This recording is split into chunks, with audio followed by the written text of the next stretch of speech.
কারুনের এত সম্পদ, মুসা নবী বলেন যাকাত দাও, বলে দিব না। মুসা নবী গরম হয়ে গেলেন, দিতেই হবে। কারুন মুসা নবীর বিরুদ্ধে ষড়যন্ত্রে লিপ্ত হয়ে গেল। এত পরিমাণ সম্পদ, ওই কারুনের যাকাত দিতে তো কোনো বাধা নাই, কিন্তু লোভ সামলাতে পারে না, লোভে পাপ, পাপে মৃত্যু হয়ে যায়। মেয়েকে সাজাইলো, মুসা নবীর বিরুদ্ধে লাগায়া দাও। মুসা নবীর মঞ্চে গিয়ে ওই মেয়েটা টাকার লোভে পড়ে, স্বর্ণের লোভে পড়ে বলে, মুসা নবীকে বলবা তোমার সাথে মুসা নবী জিনা করেছে। মেয়েটা টাকার লোভে পড়ে মুসা নবীর বিরুদ্ধে দাঁড়ায় গেল। দাঁড়ানোর পরে যখন এই কথা বলার জন্য নিয়ত করে দাঁড়ায়, কুদরতের মালিক সাথে সাথে জবানটা বন্ধ করে দিলেন। মেয়েটা ভয় পেয়ে বসে গেল। বসার পরে জবান খুলে গেল। আর একবার চান্স নিয়ে দাঁড়ায় গেল, আবার জবান বন্ধ হয়ে গেল, আবার বসে গেল। মেয়েটা এই কয়েকবার ধোঁকা খাওয়ার পর মনের ইচ্ছাটারে পাল্টায় দিল, মালিক আর মুসা নবীর বিরুদ্ধে বলবো না, তুমি আমার জবানটা খুলিয়া দাও, আমি মুসা নবীর পক্ষে কারুনের ষড়যন্ত্র আমি ফাঁস করে দিব। আল্লাহ জবানটা ওপেন করে দিলেন। মেয়েটা দাঁড়ায় বলেন, পয়গম্বর, কারুন আমাকে টাকার লোভ দেখায় আপনার বিরুদ্ধে লেলিয়ে দিয়েছে আপনার নামে অপবাদ দেওয়ার জন্য। আমি পুরা ভরা মজলিসে বললাম, আপনার মতো পবিত্র ব্যক্তি আর কেউ হতে পারে না। ওই মেয়েটা লোভে পড়ে দাঁড়াইয়া যখন শেষ সত্য কথা বলল, পয়গম্বর মুসা নবী রাগান্বিত মেজাজ নিয়ে বলেন, আল্লাহ মাটি আমার গোলাম বানায় দাও। আল্লাহ বলেন, দিয়ে দিলাম। আল্লাহ নবী বলেন, মাটি কারুনকে ধর। মুসা নবীর অর্ডারে মাটি কারুনের হাঁটু পর্যন্ত গ্রাস করে ফেললো। কারুন বলে, মুসা বাঁচাও, বাঁচাও। মুসা নবী বলে, মাটি আবার ধর। মাজা পর্যন্ত মাটি গ্রাস করে ফেললো। কারুন চিল্লায় কয়, মুসা আমাকে বাঁচাও। মুসা নবী কয়, মাটি ধরার মতো ধর। কারুনের সিনা পর্যন্ত মাটি গ্রাস করে ফেললো। কারুন বারবার বলে, আমাকে বাঁচাও, বাঁচাও। মুসা নবী বলে, উম্মতেরা পাথর মেরে তারে ধ্বংস করে দাও। কারুন ধ্বংস হওয়ার পরে আল্লাহ বলেন, মুসা, কারুন তোমাকে যতবার বলল বাঁচাও, বাঁচাও, বাঁচাও, ওরে মুসা তুমি তো তারে বাঁচাইলা না, রাগ করে মারিয়েই ফালাইলা। ওই আমি আল্লাহ তো কুদরতের নজর দিয়া তাকাইছিলাম, ওই বান্দা যদি 1000 বার না 100 বার না, একবার যদি আমি আল্লাহকে আল্লাহ বলে ডাক গিয়া বলতো, ও আল্লাহ তুমি আমাকে বাঁচাও, আমি আল্লাহ রহমতের দরজা দিয়া তাকে বাঁচাবার রাস্তা খুলে দিতাম। আতিনা ফি দার দুনিয়া না হাসান, আতিনা ফি দার উকবা না হাসান, ইয়া গিয়াসাল মুস্তাগীসিন হদিনা লফতিখারা বিল উলুমে ওয়াল গিনা, হর গরি দেনে কে তু তৈয়ার হ্যায়, জো না মাঙ্গে উসসে তু বেজারো হ্যায়। এরে নবীর উম্মতের দল, একই দিনে একই সময় 100 উট আল্লাহর রসূল আমার পয়গম্বর কোরবানি করেছেন। জমিনটা তন্ন তন্ন করে তদন্ত করো, এমন একজন ধনী লোক খুঁজিয়া পাও কিনা দেখো, একই টাইমে একই দিনে একই মুহূর্তে 100 উট কোরবানি করেছে। তাহলে বুঝো কি পরিমাণ ধনী হলে আমার পয়গম্বর একই সময় 100 উট কোরবানি দেয়। আবার সেই নবী এমন অসহায়, এমন দরিদ্র হালাতে জীবনটা কাটায় যে পেটে পাথর বেঁধে দৌড়ায়, খানার কোনো চিন্তা নাই।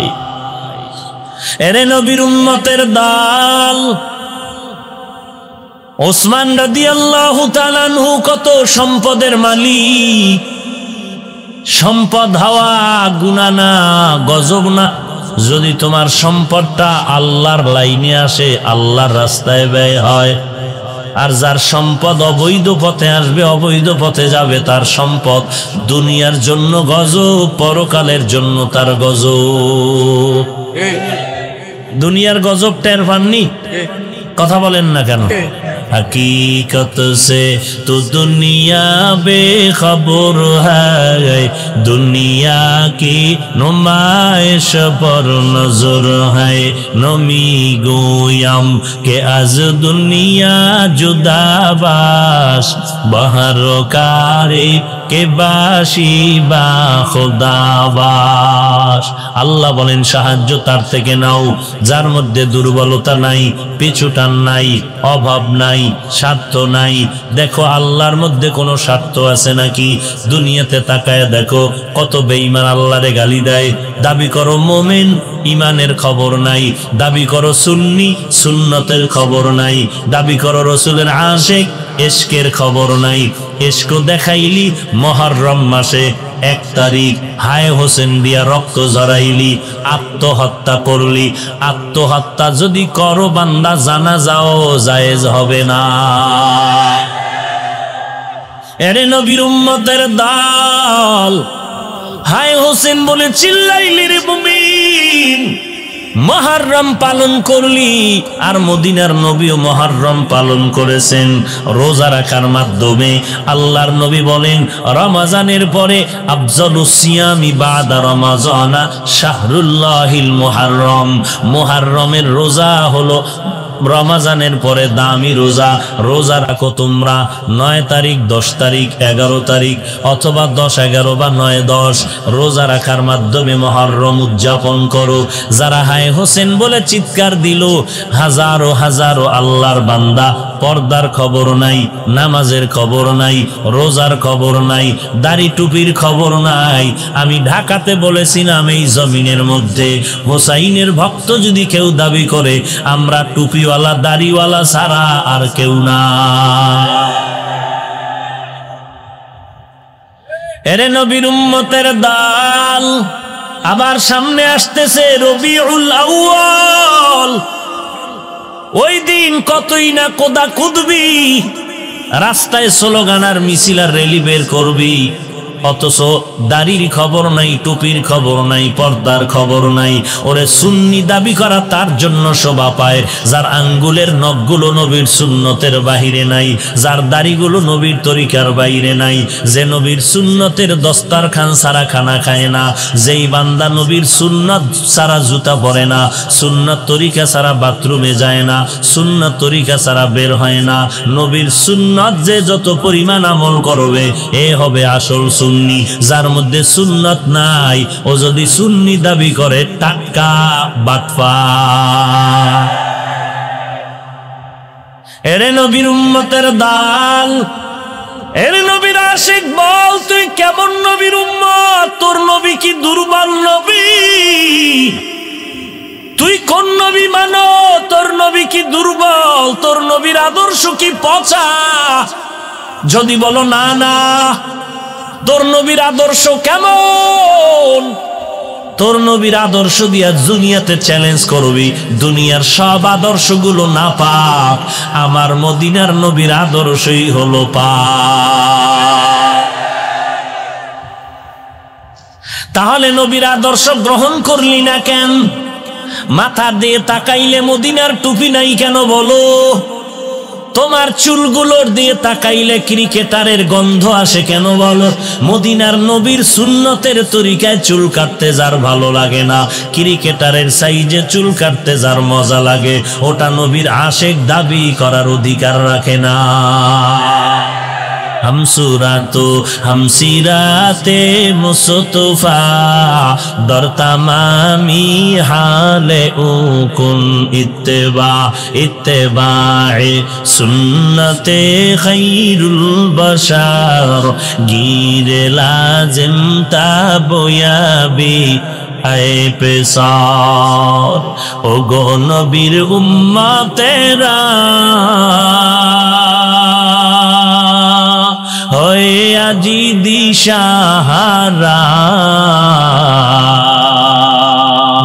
কোরআন হাদিসের চলো যখন যাহা চায় মনে, নবী বিনে কে তরাবে পুলসিরাত মিজানে, নবী বিনে কে তরাবে পুলসিরাত মিজানে। চলো চলো চলো মুমিন চলো নবীর সন্ধানে, নবী বিনে কে তরাবে পুলসিরাত মিজানে। নবীর মায়া নাই কি তোমার, কেমনে দুঃখ দাও যে আবার, দরুদ পড়ো স্মরণ করো প্রথম ঘাটি কাফনে, নবী বিনে কে তরাবে পুলসিরাত মিজানে, নবী বিনে কে তরাবে পুলসিরাত মিজানে। এরে নবীর উম্মতের দল, আল্লাহ বলেন সাহায্য তার থেকে নাও যার মধ্যে তিনটা দুর্বলতা নাই। 1 নম্বরে পিছুটান নাই, 2 নম্বর বান্দা অভাব নাই, 3 নম্বর যার কোনো স্বার্থ নাই। আল্লাহ এমন মাওলা যার কোনো স্বার্থ নাই। যদি স্বার্থ থাকতো একটা বেনামাজিকে আল্লাহ ঘুমের ঘরেই মেরে ফেলতে। আল্লাহ বলেন বান্দা তোরে ফজরের সময় ডাকলাম আয়, মসজিদের আজান শুনে বান্দা তুই হাজিরা দিলি না। আমি আল্লাহ বেজার হইয়া পানি বন্ধ করি নাই, বাতাস বন্ধ করি নাই, সূর্যের আলো বন্ধ করি নাই, বান্দা তোর জন্য চাঁদের আলো বন্ধ করি নাই, খানাও বন্ধ করি নাই। বরং আমি আল্লাহ দয়া করে জোহরের সময় ডাকলাম, ফজরে আসো নাই, জোহরে আসিয়া যদি মসজিদে হাজিরা দাও জিন্দেগির গুনাহ মাফ হয়ে যাবে। কপাল খারাপ তুই জোহরের নামাজও হাজিরা দিলি না। আমি আল্লাহ রহমানের দরজা দিয়ে আবার তোরে আসরে ডাকলাম, আসরেও তুই হাজিরা দিলি না। আমি আল্লাহ রহমতের দরজা দিয়ে তোরে মাগরিবে ডাকলাম, মাগরিবেও হাজিরা দিলি না। আমি আল্লাহ তোকে আমার এশার নামাজে ডাকলাম, তুই আসলি না। কোন পেছে পড়িয়া আজকে তুই এই ফদরা ফলা মাহফিলে হাজির হয়ে গেছো?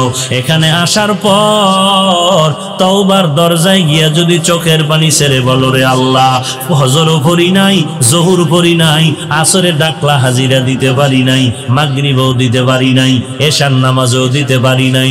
আজকে কোরআনের বাগানে আসার পর আমার মনটা তওবার জন্য রেডি হয়ে গেল। জীবনে গুনাহ তো কম করি নাই, মনে হয় যেন এই ময়দানে যদি দাঁড় করানো হতো আমার মতো গুনাহগার একজন এই ময়দানে পাওয়া যেত না। আমার হাতের দিকে তাকায় দেখি জিন্দেগির হাতের গুনার কারণে হাত 2টা নাপাক, জীবনের গুনার কারণে আমার চোখ 2টো নাপাক, গুনাহের কারণে আমার জিহ্বাটা নাপাক, গুনাহের কারণে আমার চোখ নাপাক, কান নাপাক, অন্তর নাপাক। ও আল্লাহ আজকে থেকে তওবা করলাম। মনে মনে ভাবছিলাম নামাজ পড়লে বুঝি বিপদ, টুপি মাথায় দিলে বুঝি বিপদ। মনে মনে ভাবছিলাম মাদ্রাসায় পড়লে বিপদ, মাদ্রাসায় পড়লে অশান্তি, লম্বা জামা পড়লে অশান্তি। মনে মনে ভাবছিলাম যদি দাড়িটা লম্বা করি স্বাধীনতা নষ্ট হয়ে যাবে, যদি মাদ্রাসায় পড়ি না খেয়ে মরতে হবে। কিন্তু হুজুরদের বয়ান শুনে যেটা বুঝতে পারলাম, তারা তো টুপি মাথায় দিল, দাড়িটা রাখলো, কোরআন পড়লো, মাদ্রাসায় পড়লো, এদের সার্টিফিকেট দুর্বল, এদের চাকরি তেমন নাই। কিন্তু দেখা যায় আমরা যেমন 3 বেলা খাই হুজুরেরাও তো 3 বেলা খায়, আমরা যেমন ঘুমাই টুপিওয়ালারাও ঘুমায়, আমরা যেমন বাজার করি কোরআনওয়ালারাও বাজার করে, আমরা যেমন বিবাহ শাদী করি কোরআনওয়ালারাও বিবাহ শাদী করেছে, আমরা যেমন ঘোরাফেরা করি সফর করি কোরআনওয়ালারাও সফর করে। অতএব চিন্তা করে দেখলাম মাঝখানে টুপি মাথায় না দিয়ে আসলে এই জিন্দেগি নষ্ট করতেছি। দাড়িটা না রাখার কারণে জিন্দেগি নষ্ট হচ্ছে। শুধু হুজুর না, আমার মতো ইংরেজি পড়ুয়া বহু যুবক স্কুল কলেজে পড়িয়াও নামাজ বাদ দেয় না, অভাব নাই। আমার মতো যুবক র্যাব আর্মি পুলিশ বিডিআরের চাকরি করিয়াও নামাজ বাদ দেয় না, অভাব নাই। আমার মতো যুবক সন্তান কোটি টাকার মালিক, ব্যবসা করে 1 টাকাও হারাম খায় না, অভাব নাই। আমার মতো যুবকেরা রাস্তায় গাড়ি চালায়, ড্রাইভারি করে, নামাজ বাদ দেয় না, অভাব নাই। আমার মতো যুবকেরা ময়দানে কাজ করে, মাঠে চাষাবাদ করে, নামাজ বাদ দেয় না, অভাব নাই। হুজুরদের দিকে তাকাইয়াও দেখলাম তারাই আমাদের থেকে অনেক সম্মানে আর শান্তিতে আছে। মাঝখানে তাকায় দেখলাম আমার মতো বাংলা ইংরেজি পড়নেওয়ালা যুবকরাও আমার লাইনে স্কুল কলেজ ভার্সিটি চাকরি ব্যবসা করিয়াও নবীর তরিকা মতো চলতেছে। মাঝখানে আমি টুপি কেন ছাড়লাম? আসলে আমার শয়তানে ধোকা দিয়ে আমাকে টুপির থেকে ফিরায় রাখলো। আমি যে নামাজ পড়ি না, আসলে এটা আমার মনের শয়তানের ধোকায় পড়েছি। আমি যে আজান শুনিয়া নামাজে যাই না, মূলত শয়তান আমাকে ধোকা দিয়া রাখছে। আজকের এই কোরআনের বাগানে আল্লাহ তওবা করতে চাই।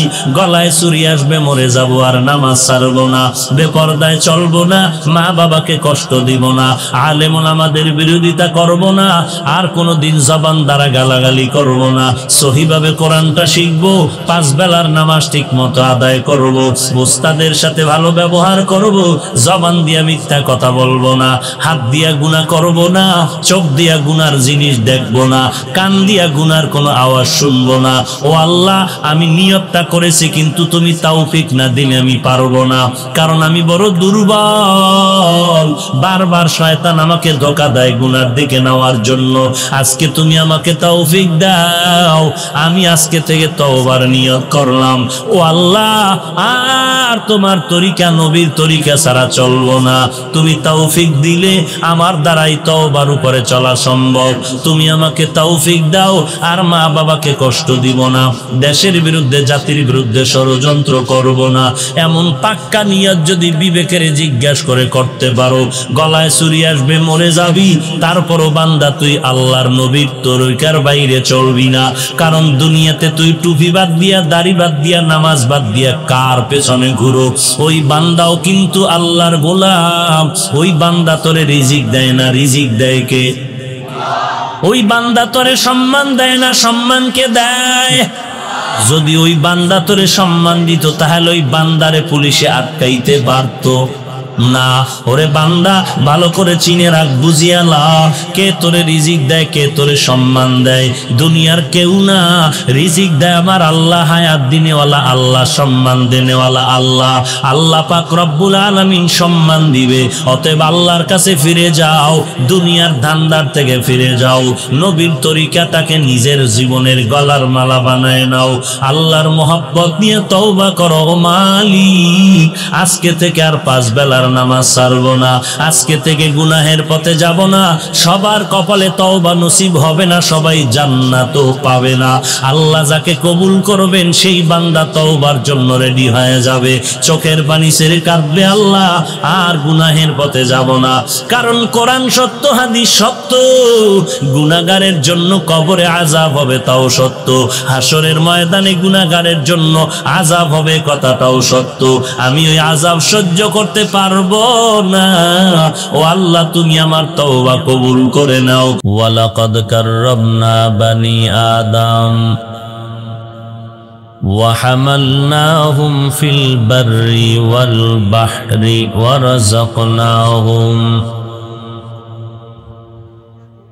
রাযাকনাহুম মিনাত তাইয়্যিবাত وفضلناهم على كثير ممن خلقنا تفضيلا। আল্লাহ পাক ইনসান মানব জাতিকে সৃষ্টির শ্রেষ্ঠত্ব দান করেছেন আওলাদে আদম যারা, অর্থাৎ আল্লাহর কাছে এরা বেশি প্রিয়, বেশি দামি। যে যার কাছে যত বেশি প্রিয়, যত দামি, সে তাকে বিভিন্নভাবে যাচাই বাছাই পরীক্ষা করে। দুনিয়াতে সবাই কেউ কারো হতে গেলে পরীক্ষার মাধ্যমে যাচাই করে সে আমার না অন্য কারো। যেহেতু মানুষ আল্লাহর কাছে দামি, এজন্য আল্লাহ মানুষকে একটু কঠিন পরীক্ষা করবেন। কিন্তু এই পরীক্ষায় বান্দা তার শক্তি দ্বারা পাশ করার যোগ্যতা নেই, কারণ মানুষ সর্বশ্রেষ্ঠ হলেও সৃষ্টির দিক থেকে তারা দুর্বল। ওয়া খুলিকাল ইনসানু যায়ীফা। আল্লাহ বলেন, আমি ইনসান সৃষ্টি করেছি দুর্বল করে। খানার দিক থেকে দুর্বল, চলাফেরার দিক থেকে দুর্বল, ঘুমের দিক থেকে দুর্বল, মেধার দিক থেকে দুর্বল। এক কথায় মানুষের মতো দামি যেমন আর কেউ নাই, সেই মানুষের মতো দুর্বলও এ জমিনে আর কেউ নাই। তো দামি হওয়ার কারণে তাকে পরীক্ষা করবেন, কিন্তু পরীক্ষায় পাশ করার মতো শক্তি নাই, দুর্বল। এখন আল্লাহ বলেন তোমরা যেহেতু দুর্বল, খানার দিক থেকে দুর্বল, ইবাদতের বেলায় দুর্বল, ঘুমের বেলায় দুর্বল, পরীক্ষায় পাশ করতেই হবে এই দুর্বলতার মাঝে। তবে এখানে শক্তি দরকার, সাহায্য দরকার। দুর্বল ছেলে সন্তান, ক্লাসের মধ্যে যারা কম লেখাপড়া পারে, এদেরকে শিক্ষক বা অন্য কেউ বা আলাদা কোনো টিচার রেখে কোচিং করে, সহযোগিতা করে, গাইড দেওয়া হয়। কেউ আবার নকল দিয়া হলেও সহযোগিতা করে যেন 5 নাম্বার উঠাতে পারে। দুনিয়াতেই সুযোগ আছে, কিন্তু আখেরাতের পরীক্ষায় তো দুনিয়ার কেউ নাই। আল্লাহ বলেন দুনিয়াতে তুমি যার কাছে সাহায্য চাইবা সবাই স্বার্থপর। তোমার এই পরীক্ষায় পাশ করার জন্য সহযোগিতা দরকার। সহযোগিতা তুমি কার থেকে নিবা? যার কাছে 3টা দুর্বলতা নাই তার থেকে সহযোগিতা নিবা। যার কাছে 3টা দুর্বলতা নাই তার থেকে সহযোগিতা নাও। 3টা দুর্বলতার 1 নাম্বার পিছু টান নাই, 2 নাম্বারে অভাব নাই, 3 নাম্বারে স্বার্থ নাই। পিছু টান মানি আপনি 5,000 টাকা বেতনে কাজ করিয়াও টেনশন নাই, আর একজনে 50,000 টাকা বেতন পাইয়াও মাথায় হাত দিয়ে চিন্তায় বিভোর, সংসার চলবে কি করে? তাহলে আপনার থেকে তার পিছু টান বেশি। তার পেটের ধান্দা, নিজের পেট, স্ত্রী, সন্তান, পরিবার, সবার পেটের ধান্দা। ছেলে পেছন থেকে আওয়াজ দেয় আমার এই আবদার পূরণ করো, মেয়ে বলে আবদার পূরণ করো। তাহলে পিছু টান যার নাই তার থেকে সাহায্য নিব। দুনিয়াতে এমন কেউ নাই যার পিছু টান নাই, সবাই পিছু টানওয়ালা। পিছু টান ছাড়া কেউ নাই। 2 নাম্বার যার থেকে আমরা সাহায্য নিব তার কোনো অভাব থাকা যাবে না। দুনিয়াতে তাকায় দেখেন, যে যত টাকার মালিক সে তত অভাবী, যে যত বড় লোক সে তত অসহায়। কার কাছে অসহায়? চূড়ান্ত গরিব ফ্যামিলির কাছে অসহায়। কিভাবে? তার ছেলে মেয়ে, টাকা পয়সা, বাড়ি গাড়ি, Dhaka, London, Sylhet, Singapore, Malaysia, অভাব নাই বাড়ি গাড়ির। ছেলেও আছে, মেয়েও আছে, স্ত্রীও আছে। কেউ তার এত টাকা পয়সা বাবার হওয়ার পরেও বাবার আপন হতে পারেনি। কোন বাবা যদি বলে আমার টাকা পয়সা, বাড়ি গাড়ি, অভাব নাই, সন্তান তুই কি চাও দিয়া দিব, স্টাম্প লেখ, 5 তলা বিল্ডিং দিব, জমিন দিয়া দিব, গাড়ি দিয়া দিব। বিষয় কি? বলে তোর একটা ডিউটি পালন করবি, আমি তোর বাবা, তুই আমাকে প্রতিদিন 2-3 বার জুতা মুছে দিবি, আমার জুতাটা মুছে দিবি, আমার পরনের কাপড় ধুয়ে দিবি। সচেতন বিবেকবান বলুন সন্তান বাবার বাড়ি গাড়ির লোভে পড়েও, বাবার লোভ তো দরকার ছিল না, বাবা হিসাবেই খেদমতের দরকার ছিল। এরপরও বাবায় টাকা পয়সা, বাড়ি গাড়ি লেখার পরেও কি বড় লোকের বাচ্চারা বাবার জুতা মুছতে রাজি হবে? তাহলে ওই বড় লোকের জুতা মুছে দেয় আপনাদের অঞ্চলের সবথেকে থার্ড ক্লাসের ফ্যামিলি গরিব কর্মচারীরা। গ্লাস ধুইয়া দেয়, চা আগায় দেয়, পানি আগায় দেয়, কাপড় ধুয়ে দেয়, বিছানা ধুয়ে দেয়, বাথরুম ধুয়ে দেয়। এক কথায় এত বড় টাকার মালিক, বাড়ি গাড়ির মালিক সিলেটের সব গরিবরা যদি বলতো আমরা কোনো বড় লোকের কাজ করব না, তাহলে আপনাদের এলাকায় গরু যেই ঘরে বেঁধে রাখে ওই ঘরটাকে কি বলেন? গোয়াল ঘর। তাহলে প্রত্যেকটা বড় লোকের বাড়ি হয়ে যেত গোয়াল ঘর। কারণ জুতা মুছবে না, ছেলে মুছবে না, স্ত্রী তো পরের কথা। স্ত্রীকে বললেও তো পিঠা খাইব যে এত বড় সাহস দিল কার তোমাকে? তুমি আমার বাবা মা চিনো না? তোমার মতো স্বামী না হইলে কি হবে? ছেলে তো নাই, এখন এই গরিব কাজ করলে বড় লোকের জুতা পরিষ্কার হয়, গরিব কর্মচারী কাজ করলে তার জামা কাপড় ময়লা দূর হয়, বাথরুম পরিষ্কার হয়, খানা আগায় দেয়, পাক করে দেয়। গরিব যদি না দেয়, যেমন তার ঘর বাড়ি হবে গোয়াল ঘর, আর তার জিন্দেগি হবে পঙ্গু। তাহলে এবার বুঝেন কত বড় টাকাওয়ালা কি পরিমাণ অসহায়। কার কাছে? বড় লোকের কাছে না গরিবের কাছে? কিন্তু কামডা করে কি? নিমক হারামি। যেই গরিব জুতা মুছে দিল, লঙ্গি ধুয়ে দিল, বাথরুম পরিষ্কার করলো, তার বেতন 5,000, 2,000, 2,500, 3,000, 4,000, 6 মাস বাকি, মাস শেষ, বেতন নাই, ঈদে বোনাস নাই, ঈদের কাপড় চুপুর নাই। আর যেই ছেলে ঘাটতারামি করে, বাঁকা নজরে চলে, বাবার কোনো কাজ করে না, তার পকেট খরচ দৈনন্দিন 5,000। এই ছেলে এত টাকা পাইয়া এক সময় সে বিড়ি, গাঞ্জা, ইয়াবা, মদের বোতল, সর্বশেষ ক্যাসিনো। এত টাকা রাখবে কই? যখন দেখে যে টাকা খরচের রাস্তা নাই, তো আকামের রাস্তা তো আছে। তো চলো অলিপুর পার্কে গিয়ে ঘুরি, রমনা পার্কে যাই।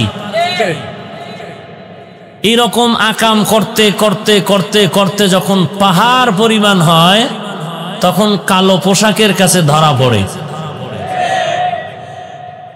কথা বুঝেন নাই? একদিনে না, সীমা লঙ্ঘন যখন হয়ে গেল তখন ধরা পড়ে যায়।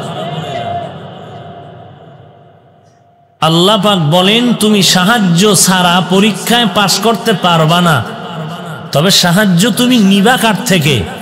যার মধ্যে 3টা দুর্বলতা নাই তার থেকে নাও। 1 নাম্বার, যার পিছু টান নাই। 2 নাম্বার, যার অভাব নাই। আল্লামা শায়েখ সাদি রহমাতুল্লাহ আলাইহি বলেন, মানুষের চোখে পেটের ক্ষুধা নিবারণ হলেও চোখের ক্ষুধা নিবারণ হয় না।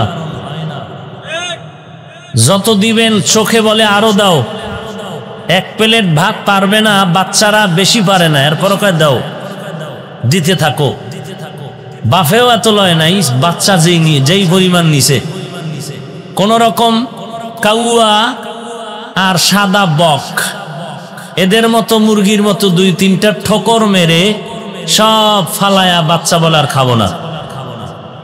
তাহলে ওর পেটের ক্ষুধা নিবারণ হলো, চোখের ক্ষুধা নিবারণ হয়নি। আমাদের অবস্থাও তো তেমন, খেতে পারবো অল্প। যেমন একটা উদাহরণ, রমাজানুল মোবারকে ইফতারির সময় লাইনে বসা আছে 10 জন, 10 প্লেট মুড়ি, বুট, পেঁয়াজু, বেগুনি, এগুলো দেখার পরে শরবতের গ্লাস, বসে বসে টেনশনে পড়ে গেল। 10 জনারে যা দিছে আমার একাই তো হচ্ছে না। 2-1 জন উঠে গেলে কি খুশি যে এই প্লেট আমাকেই দাও। বলতে হবে না, টেনে নিয়ে শুরু করে দিবে। মনে হচ্ছে 10 প্লেট সব আমি একাই খেয়ে আরো দরকার হবে। এটা চোখের ক্ষুধা, পেটের নয়। কেমনে বুঝলাম? যখন আজান মসজিদের মিনারাত থেকে ভেসে আসলো, ইফতারির দোয়াটা পরে কমপক্ষে বিসমিল্লাহ পরে যখন শরবতের গ্লাস টান দিল, প্লেটের বুটমুড়ি, পেঁয়াজু, বেগুনি এগুলো অর্ধেক খাওয়ারও আর ক্ষুধা থাকে না। তাহলে চোখের ক্ষুধা নিবারণ হয় না, যদিও পেটের ক্ষুধা নিবারণ হয়। আপনি মনে করেন ঢাকা চিড়িয়াখানায় লেখা আছে একটা বাঘের দৈনিক খানা 17 কেজি গোশত। আছে কোনো খাদক বাঙালি এত পরিমাণ খাবে একদিনে? সিলেটে আছে? নাই। একটা মানুষ কি পরিমাণ খেতে পারে? জায়গা ঘুমাইতে কতটুকু পরিমাণ জায়গা লাগে? মনে করেন 2.5 হাত 3 হাত পরিমাণ একটা খাট। এখন তার স্ত্রী ছেলে মেয়ে মিলে ধরে নেন এক ছাদের নিচে একটা ফ্ল্যাট, কিন্তু এই মানুষটার এক বাড়ি, টিনের ঘর, খেরের ঘর, একটা বিল্ডিং, একতলা, তাতেই হয়ে যায়। কিন্তু 5তলা বিল্ডিং একটাও হয় না, 2টাও হয় না, 3টাও হয় না, কোটি কোটি কোটি কোটি টাকা ব্যয় করে বাড়ি করে। আপনাদের সিলেটে কোথায় জানি আছে, পত্রিকায় দেখা গেল কত কোটি টাকার বাড়ি। মানুষ দেখার জন্য আসে, সাংবাদিকরা দৌড়াচ্ছে পেছনে কিছু পাওয়ার জন্য। তো এত বিশাল বাড়ি, ওই বান্দার কবরের জায়গা হলো 3.5 হাত। দুনিয়াতে চলতে একটা ফ্ল্যাট দরকার 4 রুমের 5 রুমের, হলে হয়ে যায় স্ত্রী সন্তান নিয়ে। কিন্তু মানুষ এরপরও 5তলা বিল্ডিং করেও জানালা দিয়ে তাকায়, ওই জায়গাটা আমার হইতো। পেটের ক্ষুধা নিবারণ হলেও চোখের ক্ষুধা নিবারণ। আচ্ছা, আল্লাহ কয় দিলাম নে। পাশের জায়গা কিনার পরেও এখন কি করে? কর্মচারীর বেতন কলম দিয়া মারে। মারেনি? সরকারের টাকা চুরি করে, করেনি? অথচ তার বিল্ডিং এর অভাব নাই। খানার টি টেবিল, খানার ডাইনিং টেবিলে 13 রকমের ভর্তা, 14 রকমের শাকসবজি, 15 রকমের মাছ, 17 রকম গোশত। কপাল খারাপ, শুধু তাকাইয়েই দেখছে, খাওয়ার কোনো উপায় নাই, রেড সিগন্যাল লাগানো। ডাক্তার বলেছে শুধু তাকায়া দেখবি আর দোয়া ইউনুস পড়বি, খাবি না কিছু। খাইলেই মরণ, খাইলেই। অথচ যখন খাওয়ার জন্য শখ ছিল তখন পায় নাই। বেতন 2000, মনে চাই ইলিশ মাছ খাবো, কয়টার দ্বারা তো ইলিশের লেঞ্জাও ভাবি না। আর এখন ইলিশ মাছ কেন? নদীর 12 বড় মাছ সামনে, কিন্তু খেতে মনে চায় না। জিহ্বায় টানলেও পেটে টানে না, রোগ। এর নাম দুনিয়া। এর অস্তিত্ব সামান্য। স্বপ্নে দেখতেছেন বিলকিসের সিংহাসনে বসে রসমালাই খায়, আসলেই খায় না স্বপ্নে? বিলকিসের সিংহাসনে ঘুরতেছে বিমানের উপরে, সজাগ হয়ে দেখে যে ঘরের ফ্লোরের নিচে পড়ে আছে। কি এর রসমালাই? রসমালাইয়ের গন্ধ তার কাছে নাই। মনের আফসুসি রয়ে গেল, আর পূরণ হলো না। এর নাম দুনিয়া। দুনিয়াটা তো পরীক্ষার হল। এটা আরামের ঘর না, ঘুমানোর ঘর না, পরীক্ষার হল, টেনশনের ঘর। তাড়াতাড়ি প্রশ্নের পত্র উত্তর দিতে হবে, সময় 3 ঘন্টা। বেশি ডানে বামে তাকানোর সুযোগ নাই, নিজের চিন্তায় অস্থির, ফেল করলে সম্মান শেষ। দুনিয়াটা মুমিনের পরীক্ষার হল, পাশ করার জন্য শক্তি লাগবে, কই পাইবা? তুমি তো দুর্বল। শক্তির জন্য তুমি সহযোগিতা নাও, তার থেকে নাও যার তিনটা দুর্বলতা নাই। 1 নম্বরে পিছুটান নাই, 2 নম্বরে অভাব নাই, 3 নম্বরে স্বার্থ নাই।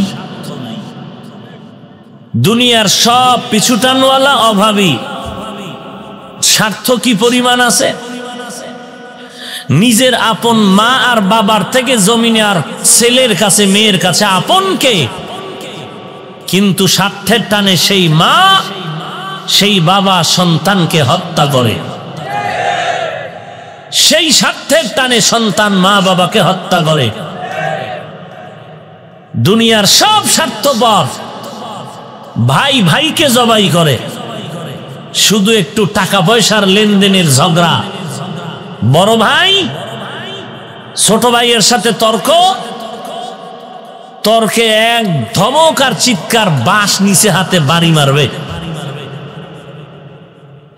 লম্বা এক বাঁশ হাতে নিয়ে মাথার উপর উঠাইয়া যখন ছাড়বে, খেয়াল করতেছেন?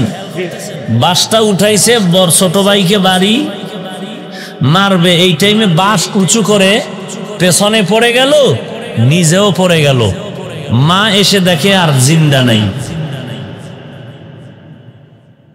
এ তো নগদ ঘটনা, তাজা খবর, মিথ্যার কিছু নাই। কিসের বাহাদুরি করেন? টাকার। আপনার থেকে কত পরিমাণ টাকা ছিল কারুনের, হিসাব করেন।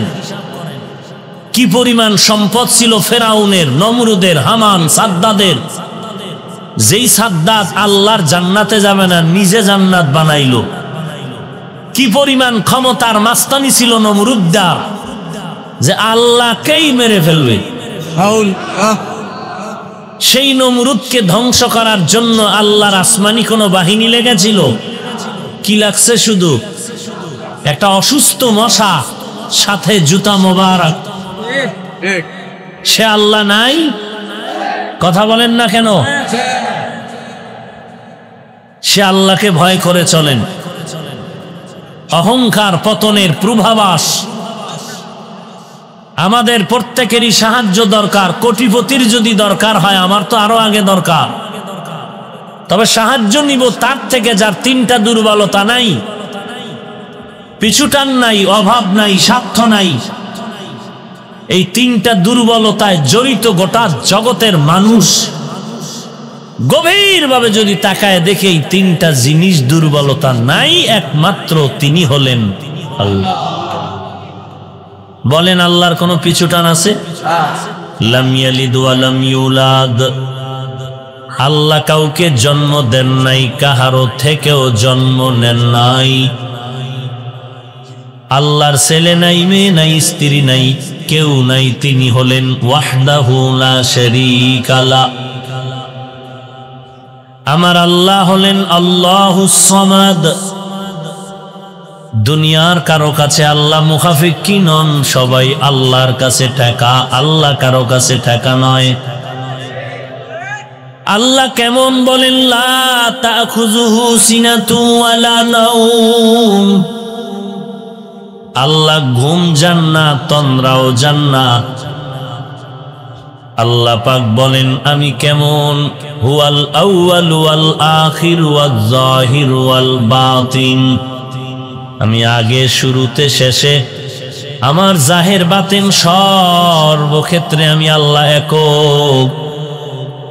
আমি আল্লাহর কোনো শরিকদার নাই, পিছে আমাকে বলার মতো কেউ নাই যে আমারটা আগে পূরণ করো।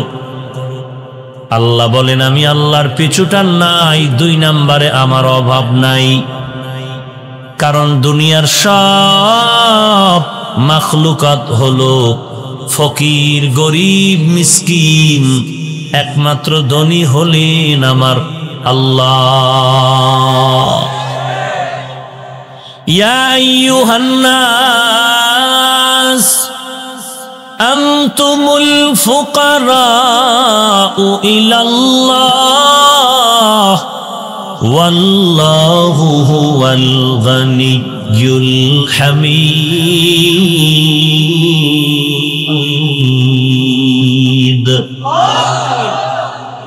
गर तवक्कुल मिकुनी हर सुबह शाम, मेरा सानाद रिज़्क़े तू अज़ला मकाम, जुज़्ब हक़ चीज़े मखाज़ इंसो जा, फज़ले उ आमस्ते दर जुमला जहां, हर गोरी दे नेके तू तैयार है, जो न मांगे उससे तू बेजार है।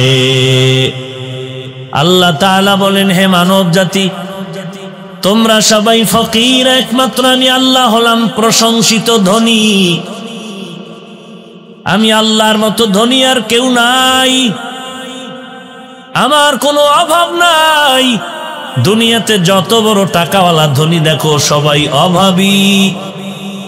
কারুনের এত সম্পদ, মুসা নবী বলেন যাকাত দাও, বলে দিব না।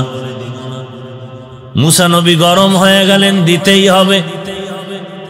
কারুন মুসা নবীর বিরুদ্ধে ষড়যন্ত্রে লিপ্ত হয়ে গেল। এত পরিমাণ সম্পদ, ওই কারুনের যাকাত দিতে তো কোনো বাধা নাই, কিন্তু লোভ সামলাতে পারে না, লোভে পাপ, পাপে মৃত্যু হয়ে যায়। মেয়েকে সাজাইলো, মুসা নবীর বিরুদ্ধে লাগায়া দাও। মুসা নবীর মঞ্চে গিয়ে ওই মেয়েটা টাকার লোভে পড়ে, স্বর্ণের লোভে পড়ে বলে, মুসা নবীকে বলবা তোমার সাথে মুসা নবী জিনা করেছে। মেয়েটা টাকার লোভে পড়ে মুসা নবীর বিরুদ্ধে দাঁড়ায় গেল। দাঁড়ানোর পরে যখন এই কথা বলার জন্য নিয়ত করে দাঁড়ায়, কুদরতের মালিক সাথে সাথে জবানটা বন্ধ করে দিলেন। মেয়েটা ভয় পেয়ে বসে গেল। বসার পরে জবান খুলে গেল। আর একবার চান্স নিয়ে দাঁড়ায় গেল, আবার জবান বন্ধ হয়ে গেল, আবার বসে গেল। মেয়েটা এই কয়েকবার ধোঁকা খাওয়ার পর মনের ইচ্ছাটারে পাল্টায় দিল, মালিক আর মুসা নবীর বিরুদ্ধে বলবো না, তুমি আমার জবানটা খুলিয়া দাও, আমি মুসা নবীর পক্ষে কারুনের ষড়যন্ত্র আমি ফাঁস করে দিব। আল্লাহ জবানটা ওপেন করে দিলেন। মেয়েটা দাঁড়ায় বলেন, পয়গম্বর, কারুন আমাকে টাকার লোভ দেখায় আপনার বিরুদ্ধে লেলিয়ে দিয়েছে আপনার নামে অপবাদ দেওয়ার জন্য।